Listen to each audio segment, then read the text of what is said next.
Morgan Webb. Is this how you do it? I wouldn't know, but we are praying very hard. Yes. Hello and welcome to Next Play. This is the show with rage-filled message boards. Yes, everyone has an opinion. Oh, yeah, they do. Today, you get to hear ours when we review 5 new games, one of which will have Square Enix fans jumping for joy. That's right. On today's show, we give you the verdict on Kingdom Hearts Chain of Memories. Plus, a rhythm-based game that's sure to totally weird you out. Another freaking Mega Man game. The Poor Man's Burnout 3. And later in the show, a plague of tragic robot-on-robot violence when we review MechAssault 2 Lone Wolves. But first, the hardest working man in video gaming is back. Again. Yep, Mega Man has returned, and we wish he hadn't. Yeah, he makes Mario look like a slacker. Except that Mario actually appears in good games.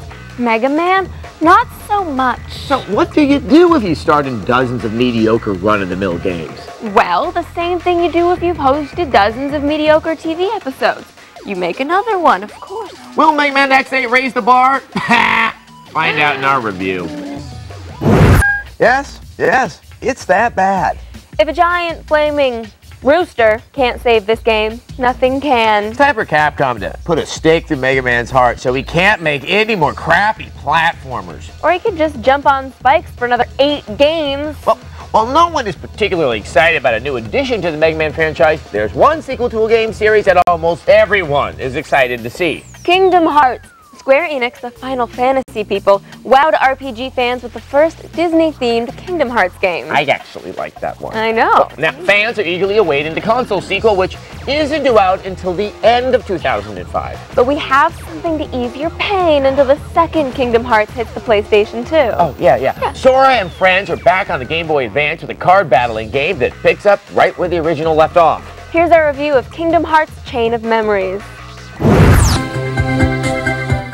It's really no surprise that Square Enix, who excel at pumping out lush cutscenes, are the first developers to use full motion video on the Game Boy Advance. In fact, if you were one of the 5 people who actually went to see Square's first feature-length film, Final Fantasy: The Spirits Within, we have good news for you. Now, one of the biggest launch tie-ins for Sony's PSP handheld is the brand new Final Fantasy VII Advent Children movie. Which runs about 70 minutes. Which, coincidentally, is about how long the PSP's battery life is rumored to be.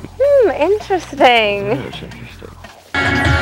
Oh, goody. Here comes more hate mail. It's the only mail that addresses me by name. We try not to take those cheap shots, but if you toss it underhanded, we have to knock it out of the park. Now, before we go, a lot of people have been talking about what a huge year for games 2004 was. We saw major sequels like Doom 3, Half-Life 2, and Halo 2. And huge games like Ninja Gaiden and Fable. They finally made it to the consoles. So what is there to look forward to in 2005? Well, you know, Adam and I have already been playing Resident Evil 4, but then of course there's Kingdom Hearts 2. Kingdom Hearts. And then what